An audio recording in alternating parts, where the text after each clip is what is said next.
Introduction.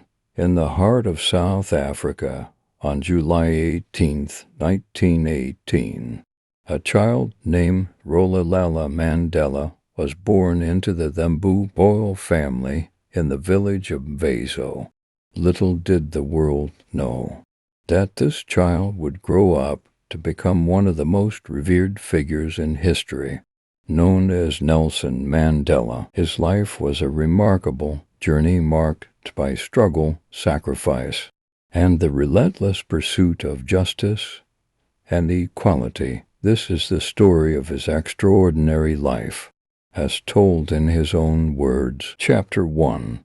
The early years. Nelson Mandela's early years were marked by his tribal heritage and the rich cultural traditions of the Thembu people.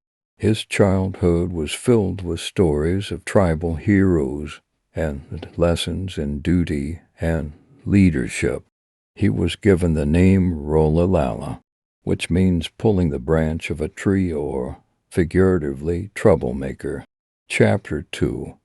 A quest for education. Mandela's thirst for knowledge led him to pursue an education, which was a privilege denied to many black South Africans during the apartheid era. He attended Clarkeberry Boarding Institute and later Fort Hare University, where he began to develop a political consciousness and joined the Students' Christian Association. Chapter 3. Becoming a lawyer. Mandela's journey took a significant turn when he moved to Johannesburg to escape a forced arranged marriage. There, he studied law and qualified as a lawyer. His legal career was marked by his dedication to fighting for justice for black South Africans who faced discrimination and injustice. Chapter 4. The African National Congress ANC. In this chapter, Mandela discusses his involvement with the African National Congress, a political organization dedicated to ending apartheid and achieving equality for all South Africans. He chronicles his early political activities and the friendships he forged with other activists, including Oliver Tambo and Walter Sisulu. Chapter 5.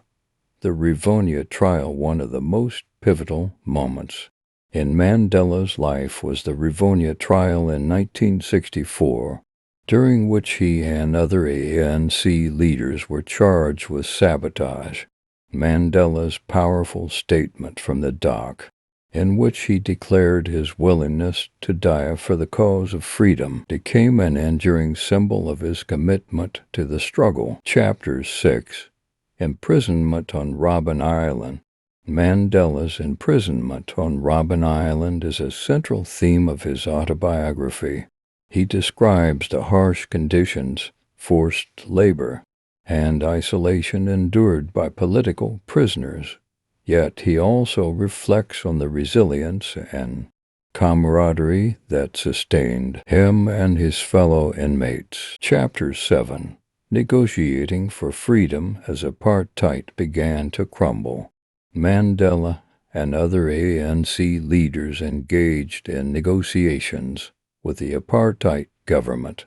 This chapter explores the difficult and often tense process of negotiating a transition to democracy and the eventual release of Mandela in 1990. Chapter 8. A New South Africa. Mandela's release marked a turning point in South African history.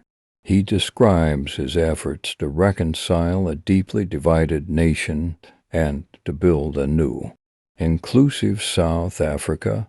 Mandela's presidency and his role in the Truth and Reconciliation Commission are central to this chapter. Chapter 9.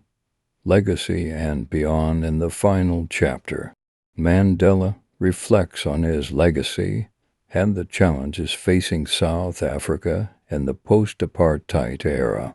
He emphasizes the importance of education, reconciliation, and the ongoing struggle for justice and equality. Conclusion. Nelson Mandela's autobiography is a testament to the power of resilience, forgiveness, and the human spirit, his life's journey. From a small village in South Africa to the presidency of a nation, serves as an inspiration to people around the world.